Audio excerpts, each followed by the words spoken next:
Hey hi friends. So last எபிசோடில் நம்ம ஹீரோயினுக்கு ஒரு புது கேஸ் வந்திருக்கும். ஒரு சின்ன குழந்தை வந்து இறந்து போய் ஆவியாக சுற்றிட்டு இருந்திருக்கும். ஸோ அவளுக்கு சடங்குலாம் பண்ணி அவளுடைய ஆன்மாவை மேல் உலகத்துக்கு அனுப்பலான்னு பார்க்கும்போது அந்த சடங்குல அந்த பொண்ணோட அம்மாவும் இருந்திருப்பாங்க. அவங்க ஒரு தடுப்பை தாண்டி வெளியே வந்ததுனால ஒரு பெரிய பிரச்சனை நடக்க போகிற மாதிரி காட்டியிருந்திருப்பாங்க. ஸோ இதுக்கப்புறம் நடக்க போகிறத நம்ம இந்த எபிசோடில் பார்க்கலாம். ஸ்டார்டிங் சீனில் அடுத்து இப்படி அந்த குழந்தையோட அம்மா தடுப்பை தாண்டி வெளியே வந்ததுக்கப்புறம் அவங்கள சுற்றி டார்க்கான ஒரு பிளேஸ் இருக்க மாதிரி இருக்குது. ஏதோ ஒரு கற்பனையான உலகத்துக்குள்ளே வந்துட்டாங்க போல். அப்போது அவங்களுடைய பொண்ணும் முன்னாடி இருக்க மாதிரி தெரிய ஆரம்பிக்குது. அந்த இடத்துல அவங்க ரெண்டு பேரும் பேசிட்டு இருக்காங்க. அந்த அம்மாவும் வந்துட்டு பயங்கரமா கதறி அழுகுறாங்க. என்னை மன்னிச்சிருமா, நான் தான் உன்னை சரியா பார்த்துக்காம விட்டுட்டேன், அதனால தான் நீ இப்போ என்னை பாதியிலே விட்டுட்டு போயிட்ட அப்படின்லாம் சொல்லும்போது அதுக்கு அந்த குழந்தையும் இல்லைம்மா, நீங்கள் எந்த தப்புமே பண்ணல, நான் தான் தப்பு பண்ணிட்டேன். நான் கரெக்டாக டியூஷனுக்கு போயிட்டு இருந்தா பரவாயில்ல, ஆனால் நான் விளையாட போயிட்டேன் உங்களுக்கு தெரியாமல், அதனால தான் நான் இறந்தே போயிட்டேன் அப்படின்லாம் சொல்லும்போது இப்போ தான் இந்த குழந்தை எப்படி இறந்து போச்சு அப்படின்ற மாதிரி நமக்கு ஒரு ஃப்ளாஷ்பேக்கை காட்டுறாங்க. என்னன்னு பார்த்தா இந்த குழந்தையோட அம்மா இருக்கால, அவள் இருக்கக்கூடிய அந்த அப்பார்ட்மெண்ட்டில் அவள் ஒரு பணக்கார செட்டில் தானே இருந்திருப்பா. ஸோ அதனாலேயே பார்த்தீங்கன்னா அவளுடைய குழந்தைய வெளியெல்லாம் அவ்வளோவா அனுப்பாமல் வீட்டுக்குள்ளேயே வச்சு அப்படியே பார்த்து பயங்கரமாக தாங்கி தான் வளர்த்துருப்பா. பாசம்லாம் நல்லா தான் காட்டியிருப்பா. பட் என்ன இருக்குது அப்படின்னா இந்த குழந்தை வந்துட்டு அந்த அப்பார்ட்மெண்ட்லேயே இருக்கக்கூடிய சில ஏழை வீட்டு பசங்களோட விளையாண்டுருப்பா. இது வந்து அந்த அம்மாவுக்கு பிடிக்காது. இந்த மாதிரி நீ அவங்க கூடலாம் விளையாடக்கூடாது சரியா அப்படின்னு சொல்லிட்டு ஒரு மாதிரி அந்த பொண்ணை அவங்ககிட்ட இருந்தும் பார்த்து தான் வச்சுருந்துருப்பா. அப்புறம் ஒரு நாள் இந்த பொண்ணை டியூஷனுக்கு அனுப்பியிருப்பா. ஆனால் அந்த பொண்ணு டியூஷனுக்கு போகாமல் கட் அடிச்சுட்டு அந்த பசங்களோட தான் வெளியே வந்து பார்க்கில் விளையாண்டுட்டு இருந்திருப்பா. விளையாண்டுட்டு அந்த பொண்ணு வீட்டுக்கு வரதுக்கு நைட் ஆயிடுச்சு. சரி நம்ம கேட்டை ஓப்பன் பண்ணிட்டு உள்ளே போகலாம் அப்படின்னு பார்க்கும்போது அந்த நேரத்தில் தான் அந்த புதுசாக வேலியை போட்டு வந்திருப்பாங்க. அதான் இந்த பணக்காரங்களும் ஏழைகளும் ஒன்றா மீட் பண்ணக்கூடாது, இந்த பணக்காரங்க இருக்க இடத்துக்கு இந்த ஏழைங்க வரக்கூடாது அப்படின்றதுக்காக இந்த பணக்காரங்க சேர்ந்து அப்படியே ஒரு வேலி மாதிரி போட்டு வந்திருப்பாங்க அந்த அப்பார்ட்மெண்ட்குள்ளே. இந்த பொண்ணுக்கு என்ன பண்ணுறதுனே தெரியல. நம்ம எப்பயும் போகிற வழி இப்போ அடைச்சிருக்காங்க, நம்ம எப்படி தான் போகிறது அப்படின்னு சொல்லிட்டு ஒரு மாதிரி கன்ஃபியூஷனில் அந்த வேலி மேலேயே அந்த பொண்ணு மேலே ஏறி போக ஆரம்பிக்கிறா. ஆனால் அவளுடைய கால் தடுமாறினதுனால அவள் அப்படியே கீழே விழுந்துடுறா. அவளுடைய மண்டையில் பயங்கரமாக அடிபட்டிருக்கு. ஐயோ இந்த பொண்ணு இப்படி தான் இறந்து போயிருக்கு போல அப்படின்னு யோசிக்கும் போது அவள் அப்போ மயக்கத்தில் தான் இருந்திருக்கா. அதுக்கப்புறம் அவள் பாட்டுக்கு எழுந்திரிச்சு நான் வீட்டுக்கு போகணும்னு சொல்லிட்டு அங்கங்கே தள்ளாடி இருக்கா. அவள் மைண்டு வந்து கொஞ்சம் ஒரு மாதிரி நிதானத்திலே இல்லை. அப்படியே போயிட்டு அவள் ரோட்டில் விழுந்து படுத்துடுறா. ஸோ அதுக்கப்புறமேட்டு தான்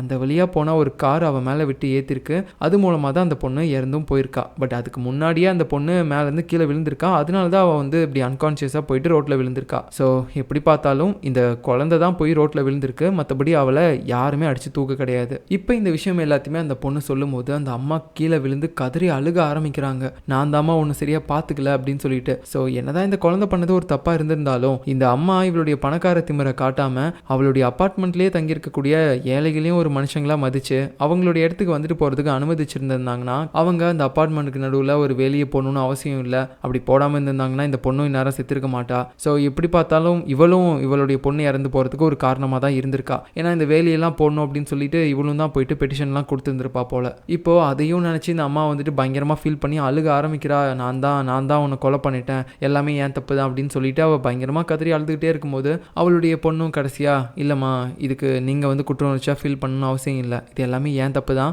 அதனால நீங்கள் உங்கள் மேலே எந்த பழியையும் தூக்கி போட்டுக்காதீங்க, இதை நான் உங்ககிட்ட சொல்லணும்னு நினச்சேன், அதை சொல்லிட்டேன் அப்படின்னு சொல்லிட்டு அந்த பொண்ணோட ஆன்மா அப்படியே அங்கேருந்து மறையுது. இப்போ அப்படியே ப்ரெசென்ட்டில் பார்த்தீங்கன்னா நம்ம ஹீரோயின் அந்த ஹேர் பின் எடுத்து கையில் தான் வச்சிட்டு இருப்பா. இப்போ வரைக்கும் நம்ம ஹீரோவோட நெஞ்சில் குத்தவே இல்லை. அதுக்கு முன்னாடியே அந்த ஹேர் பின் ஒரு மாதிரி காத்தோட காத்தா கரைஞ்சு போகுது. அதாவது அந்த பொண்ணுடைய ஆன்மா சாந்தி அடையணும் அப்படின்றதுக்காக தான் நம்ம ஹீரோயின் இந்த ஹேர் பினை ஹீரோவோட நெஞ்சில் குத்த போறா. ஆனால் அதை பண்ணுறதுக்கு முன்னாடியே அந்த பொண்ணுடைய ஆன்மா சாந்தி அடைஞ்சிருச்சு. ஏன்னா அவளுடைய கடைசி ஆசை இப்போ கடைசியாக அவளுடைய அம்மா கிட்ட சொன்னால, இந்த மாதிரி நான் இறந்து போனதுக்கு நான் தான் காரணம், நீங்கள் கிடையாது அப்படின்னு சொல்லிட்டு அதை அவள் அம்மா கிட்ட சொல்லணும் அப்படின்றது மட்டும்தான். அதை சொன்னதுனால தான் இப்போ அவளுடைய ஆன்மா பார்த்தீங்கன்னா அப்படியே மறைஞ்சு போயிடுச்சு. இப்போ அடுத்த நாள் காலையில் நம்ம ஹீரோயின் அந்த மேனேஜர் லேடி கிட்ட சொல்றா, நேற்று அந்த குழந்தையோடைய பேயை நான் ஓட்டலான்னு ட்ரை பண்ணும்போது அவளுடைய அம்மா திடீர்னு அங்கே வந்து நின்றால, அதுக்கு நீ தானே காரணம், நீ தானே அந்த சடங்கு நடக்கிற இடத்துக்கு அவளுடைய அம்மாவை அனுப்பி வச்ச அப்படின்னு சொல்லும்போது ஆமாம் நான் தான் அனுப்பினேன். ஏன்னா அவங்க குழந்தைகிட்ட கடைசியாக ஒரு வார்த்தை பேசணும் அப்படின்னு தான் சொன்னாங்க. ஒரு குழந்தைய பிரிஞ்சு அம்மா இருக்கிறது எவ்வளோ பெரிய வலி அப்படின்றது எனக்கு தெரியும், அதனால தான் நான் வந்து அவங்கள கூட்டிட்டு வந்தேன் அப்படின்னு சொல்லும்போது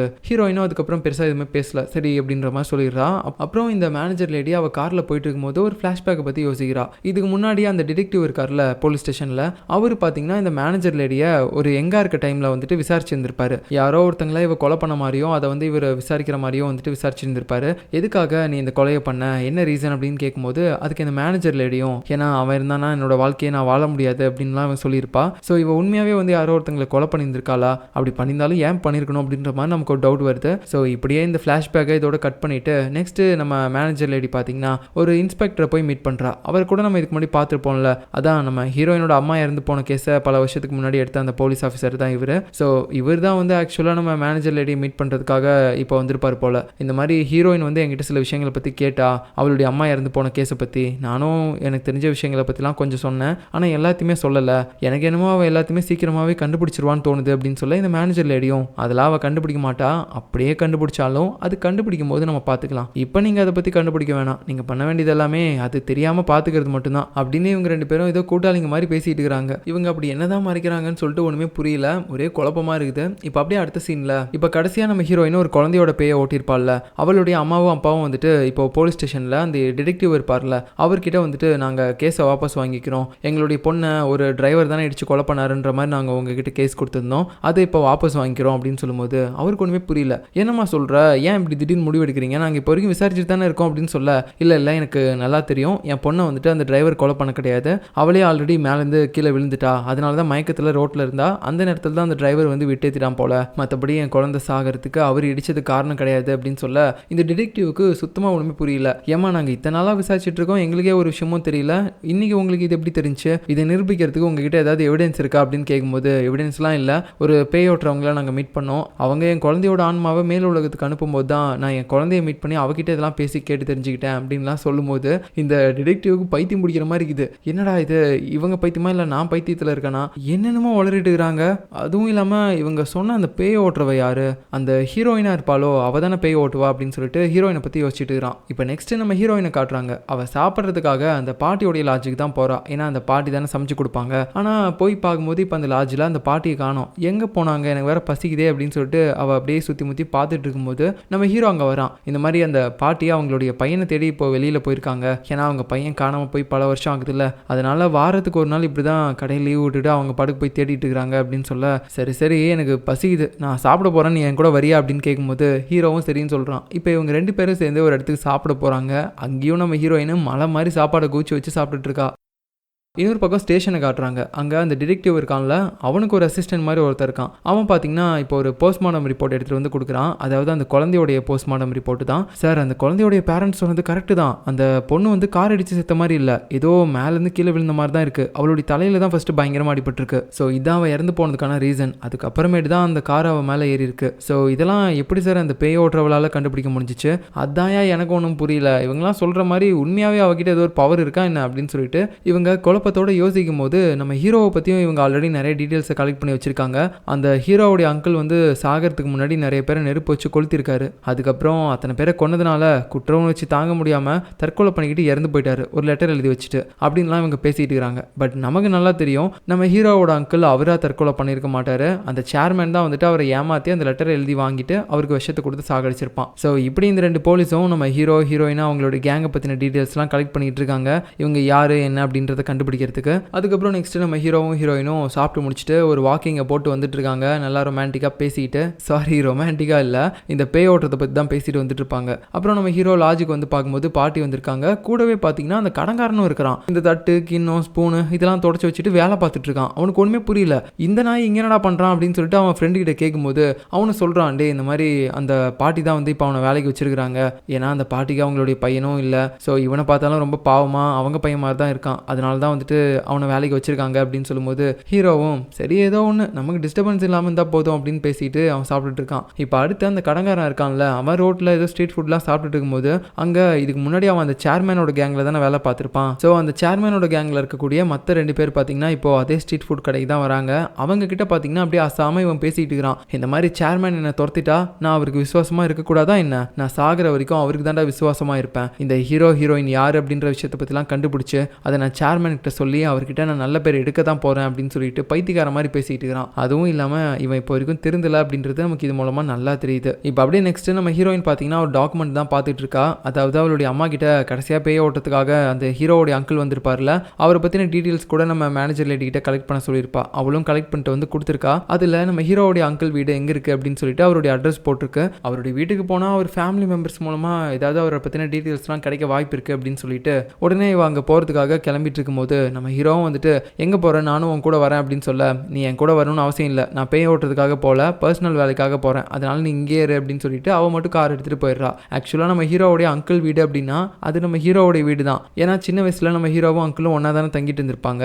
பட் இப்போ நம்ம ஹீரோ வந்து அவன் வீட்டில் தங்கலை, இங்கே லாட்ஜில் தான் தங்கிட்டு இருக்கான். பட் இருந்தாலும் நம்ம ஹீரோயின் பாட்டுக்கு இப்போ அந்த அங்கிள் வீட்டுக்கு போனதுக்கப்புறம் அங்கே யாராவது இருப்பாங்களா அப்படின்னு சொல்லிட்டு அவள் பாட்டுக்கு வெயிட் பண்ணி பார்த்துட்டே இருக்கும்போது யாரும் அந்த வீட்டுக்கு வர மாதிரியே இல்லை. என்னடா இது யாருமே இல்லையா, ஒருவேளை வீட்டுக்குள்ளே இருப்பாங்களா அப்படின்னு சொல்லிட்டு அவள் நினச்சிட்டு இருக்கும்போது வீட்டிலேருந்து சத்தமும் வருது. உடனே இவள் உள்ளே போய் பார்த்தா அங்கே நம்ம ஹீரோவுடைய பாட்டி இருக்காங்க. பாட்டி, என்ன நீங்கள் இங்கே தனியாக இருக்கீங்க, உங்களுடைய ஃபேமிலியில் வேறு யாருமே இங்கே இல்லையா அப்படின்னு சொல்லும்போது யாரும் இல்லை அப்படின்னு அவங்க பேசிகிட்டு இருக்காங்க. மூச்சு விடுறதுக்கும் அவங்க ரொம்ப கஷ்டப்படுற மாதிரி தெரியுது. அதனால உடனே பார்த்தீங்கன்னா நம்ம ஹீரோயின் அவங்கள ஹாஸ்பிட்டலில் போய் அட்மிட் பண்ணிடுறா. ஸோ அவங்களுக்கு வந்து கேன்சர் இருக்குது போல், அதுவும் 4th ஸ்டேஜ். இப்படியே விட்டால் அவங்க இன்னும் கொஞ்ச நாளில் இறந்து போயிடுவாங்க அப்படின்ற மாதிரி அந்த டாக்டருக்கு எல்லா விஷயமும் தெரிஞ்சிருக்கு. ஸோ அதை அந்த பாட்டிக்கிட்டையும் சொல்கிறாங்க, இந்த மாதிரிலாம் இருந்தீங்கன்னா கண்டிப்பாக வேலைக்கு ஆகாது, உங்கள் ஃபேமிலியில் யாரையாவது ஒருத்தங்களை கூட்டிட்டு வாங்க அப்படின்னு சொல்லிட்டு இருக்காங்க. ஆனால் அந்த பாட்டி எதையுமே கேட்காம போடா நான் இருக்கிற வரைக்கும் இருந்துட்டு போகிறேன் அப்படின்னு சொல்லிட்டு அங்கேருந்து ரொம்ப அசால்ட்டாக பேசிட்டு வந்துடுறாங்க. அப்படி அவங்க வெளியே வரும்போது நம்ம ஹீரோயின் அங்கே தான் நிற்பா. இந்த மாதிரி நான் உங்களை வீட்டில் போய் ட்ராப் பண்ணிடுறேன் அப்படின்னு சொல்ல அந்த பாட்டி ஒத்துக்க மாட்டுறாங்க. இல்லைம்மா நான் பஸ்லேயே போய்கிறேன், நீ உன் வேலையை பார்த்துட்டு போ அப்படின்னு சொல்லும்போது இல்லை நான் தானே உங்களை கூப்பிட்டு வந்தேன், நானே போய் விட்டுறேன் அப்படின்னு சொல்லிட்டு ஹீரோயினே போகும்போது காரில் கூப்பிட்டு போகிறா. அப்படி போயிட்டு இருக்கும்போது அந்த பாட்டி கிட்ட கேட்குறா, இந்த மாதிரி உங்கள் ஃபேமிலியில் வேறு யாரும் இல்லையா பாட்டி, நீங்கள் மட்டும் தான் தனியாக இருக்கீங்களா அப்படின்னு சொல்லும்போது ஆமாம்மா நான் மட்டும் தான் தனியாக இருக்கேன், எனக்குன்னு ஒரு பையன் இருந்தான் அவனும் செத்துட்டான் அப்படின்னு சொல்லி ஹீரோவோட அங்கிள் தான் சொல்கிறாங்க.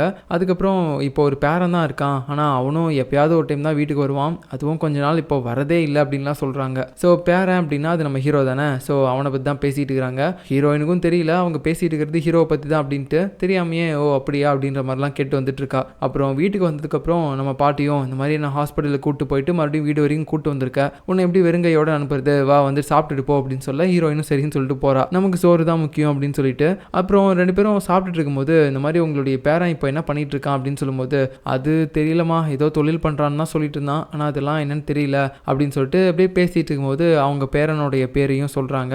அதாவது நம்ம ஹீரோவுடைய உண்மையான பேரை சொல்லும்போது ஹீரோயினுக்கு ஹீரோவோட பேர் தெரியும், ஏன்னா இப்போ அவ கூட சேர்ந்து தானே ஹீரோ வேலை பார்த்துட்டு இருக்கான். அப்படி இருக்கும்போது பாட்டி இப்போ அவங்க பேரனோட பேரை சொல்கிற இடத்துல நம்ம ஹீரோவோட பேரை சொல்லும்போது ஹீரோயினுக்கு ஒரு மாதிரி டவுட் வர ஆரம்பிக்குது. உங்கள் பேரனுடைய பேர் இதானா அப்படின்னு சொல்லிட்டு ஹீரோவோட பேரை பற்றி கேட்கும்போது ஆமாம்மா அப்படின்னு சொல்ல உடனே பார்த்தீங்கன்னா அவங்க பேரனோட ரூம் எங்கே இருக்குது அப்படின்னு கேட்க அவங்களும் ஒரு இடத்த கை காட்டுறாங்க. சரின்னு சொல்லிட்டு ஹீரோயின் அங்கே உள்ளே போகிறா. போயிட்டு நம்ம ஹீரோவோடைய ஃபோட்டோ இருக்கா அப்படின்னு சொல்லி செக் பண்ணி பார்க்குறா. ஏன்னா இந்த பாட்டியோடைய பேரன் ஹீரோவாக இருப்பானோ அப்படின்னு சொல்லிட்டு ஒரு டவுட்டில் அப்படி தேடி பார்க்குறா. அப்படி பார்த்துட்டே இருக்கும்போது ஒரு புக்கில் பார்த்தீங்கன்னா நம்ம ஹீரோவுடைய கிராஜுவேஷன் ஃபோட்டோ போட்டிருக்கோம், அதில் அவன் பேரையும் கீழே மென்ஷன் பண்ணியிருப்பாங்க. ஸோ இதை பார்த்தோன்னே அவளுக்கு பயங்கரமாக ஷாக் ஆயிடுச்சு. அப்போது இத்தனை நாளாக நம்ம ஹீரோயின் யாரை வந்து தேடிட்டு இருந்தாலோ அது நம்ம ஹீரோ தான். ஏன்னா நம்ம ஹீரோயின் அவளுடைய அம்மா இறந்து போனதுக்கு காரணமானவங்கள தேடிட்டு இருந்தால, அதுக்கு காரணமானவங்க யாரு, நம்ம ஹீரோவும் அவனுடைய அங்கிளும் தான். ஸோ ஹீரோவோட அங்கிள் இறந்து போயிட்டாரு, இப்போ நம்ம ஹீரோவை தேடிட்டு இருக்கும்போது அது அவ கூட இருக்கக்கூடிய ஒரு ஆள் தான் அப்படின்னு தெரிஞ்சதுக்கப்புறம் அவளுக்கு பயங்கரமாக ஷாக் ஆயிடுச்சு. இதே நேரத்தில் நம்ம ஹீரோ பார்த்தீங்கன்னா ஹீரோயினுடைய ஸ்டோர் ரூம் இருக்குல்ல,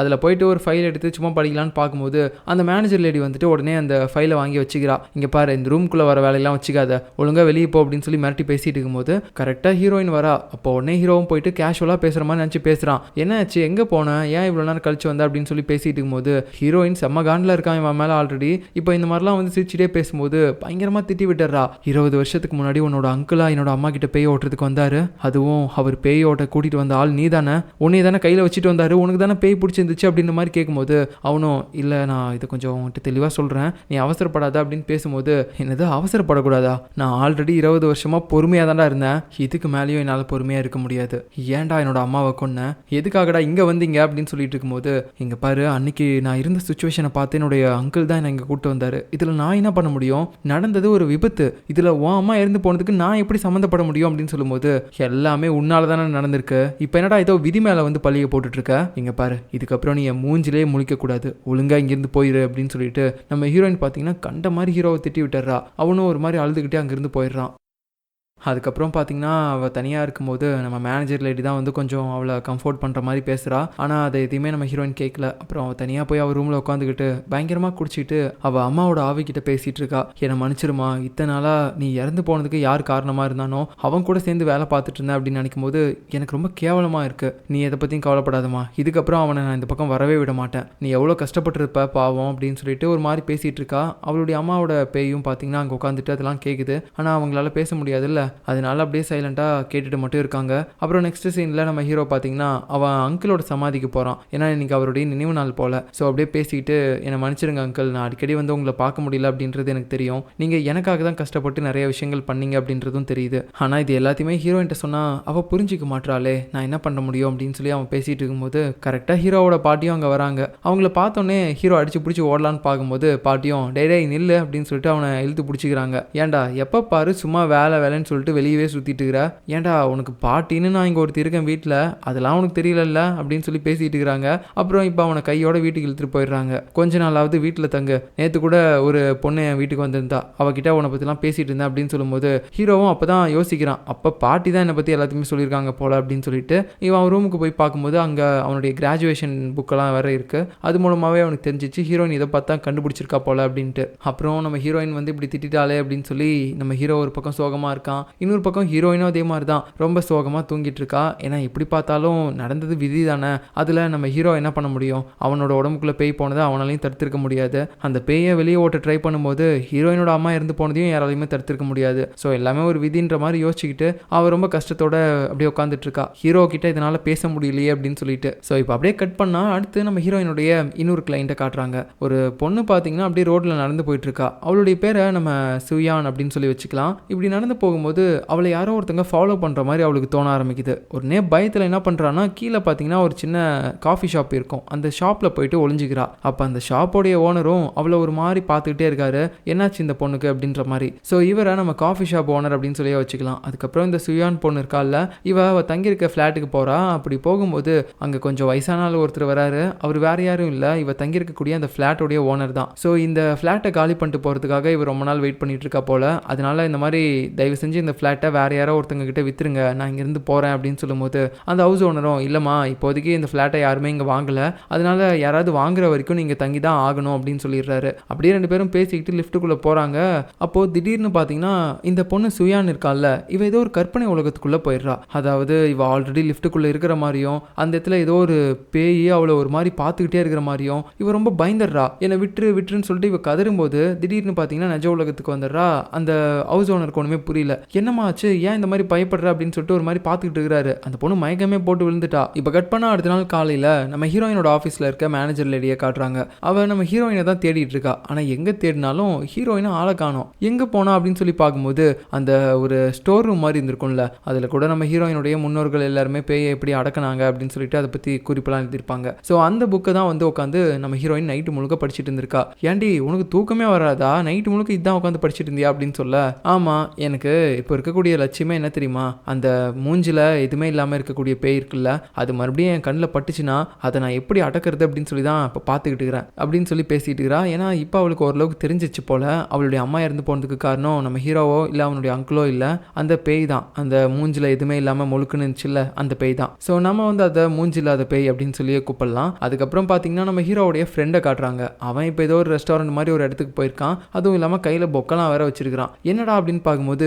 அவனுக்கு ஒரு கேர்ள் ஃப்ரெண்ட் இருக்கா அப்படின்ற மாதிரி நம்ம இதுக்கு முன்னாடி பார்த்துருப்போம்ல, அவளை பார்க்கறதுக்காக தான் போகிறான். அவனுடைய கேர்ள் ஃப்ரெண்டும் இப்போ வரா. பார்த்தா அந்த கேர்ள் ஃப்ரெண்ட் வேற யாரும் கிடையாது, நேற்று சூயான் அப்படின்ற ஒரு பொண்ணை பார்த்துருப்போம்ல, அவளுக்கு கூட லிஃப்ட்டில் பேய்லாம் தெரிஞ்சிருக்கும், பார்த்து மயக்கம் போட்டு விழுந்திருப்பா, அந்த பொண்ணு தான். ஸோ இவ தான் இவனுடைய கேர்ள் ஃப்ரெண்டா அப்படின்ற மாதிரி பார்க்கும்போது ரெண்டு பேரும் கொஞ்ச நேரம் பேசிகிட்டே இருக்காங்க. அந்த பொண்ணு வந்து ரொம்ப பதற்றமாகவே இருக்கிறா. இதை பார்க்கும்போது இவனுக்கு ஒன்றும் புரியல, என்னாச்சு ஏன் ஒரு மாதிரி இருக்கு அப்படின்னு கேட்கும்போது, ஒன்றும் இல்லை நீ வந்து உன் ஃப்ரெண்டோட சேர்ந்து ஒரு இடத்துல வேலை பார்க்குறல்ல பேய் ஓட்டுற லேடி கிட்ட, ஆமாம் இப்போ அதுக்கு என்ன, இல்லை அந்த லேடியை நான் பார்க்கணும் அப்படின்னு சொல்ல இவனுக்கு ஒன்றும் புரியல. சரி ஏதோ ஒரு பிரச்சனையில் இருக்கா போல அப்படின்னு சொல்லிட்டு நம்ம ஹீரோயின்ட்ட கூட்டிகிட்டு போயிடுறான். அதுக்கப்புறம் நம்ம ஹீரோயின் மேனேஜர் லேடி வந்து இப்போ இந்த சூயான் பொண்ணுகிட்ட பேசிகிட்டு இருக்காங்க. சொல்லுமா அவனுக்கு என்ன பிரச்சனை அப்படின்னு சொல்லிட்டு. இப்படி இவங்க மூணு பேரும் பேசிட்டு இருக்கும்போது வெளியில் நம்ம ஹீரோடைய ஃப்ரெண்டு அப்படியே பார்த்துட்டே இருக்கான், அவளுக்கு என்ன பிரச்சனையாக இருக்கும் அப்படின்ட்டு. இப்போ அந்த பொண்ணு வந்து சொல்ல ஆரம்பிக்கிறா, என்னுடைய ஃப்ளாட்டில் ஒரு பேய் வந்து அடிக்கடி என்னை ஃபாலோ பண்ணிட்டே இருக்குது, என்னால் நிம்மதியாக அந்த ஃப்ளாட்டில் இருக்கவே முடியல, நான் அதை வித்துட்டு போகலான்னு பார்த்தாலும் வேற யாராவது ஒருத்தங்க அதை வாங்கினா மட்டும்தான் என்னோட ஹவுஸ் ஓனர் என்னை வெளியே அனுப்புவேன் அப்படின்ற மாதிரி சொல்லிட்டாரு. என்ன பண்ணுறதுனே தெரியல,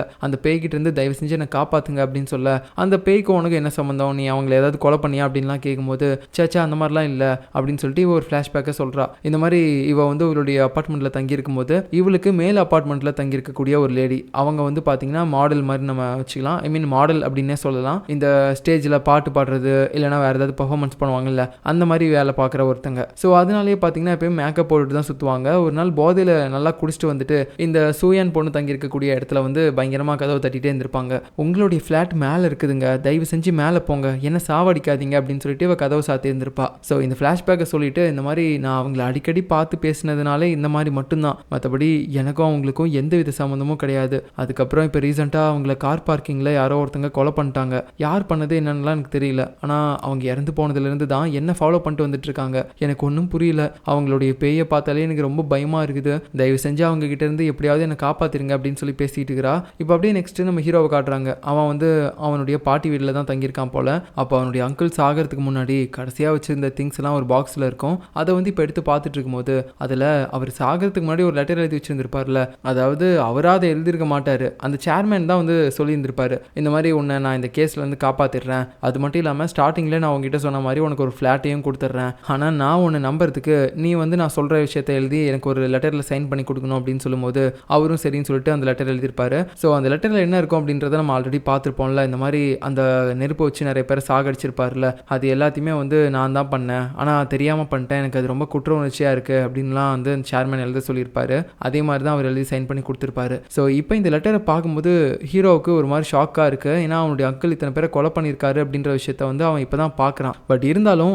அதுவே அவனுக்கு கொஞ்சம் சந்தேகத்தையும் ஏற்படுத்துது. ஏன்னா அவனுடைய அங்கிள் இவ்வளோ மோசமான ஆள் இல்லை அப்படின்றது அவனுக்கு தெரியும். ஸோ அப்படி இருக்கும்போது எனக்கு ஏதோ இடிக்கிற மாதிரி இருக்கே, அந்த சேர்மேன் தான் கடைசியாக என்னோட அங்கிள் இருந்த இடத்த வந்து ஆக்கிரமிக்கிறதுக்கு வந்திருக்கான், அந்த இடத்துல பில்டிங் கட்டுறதுக்காக. ஒருவேளை அவன் தான் என்னுடைய அங்கிளை இதெல்லாமே பண்ண சொல்லியிருப்பானா அப்படின்னு சொல்லி நம்ம ஹீரோ சந்தேகத்தோட யோசிச்சுட்டு இருக்கிறான். ஸோ இதுக்கப்புறம் நடக்க போகிறத நம்ம அடுத்த எபிசோடில் பார்க்கலாம். பாய்.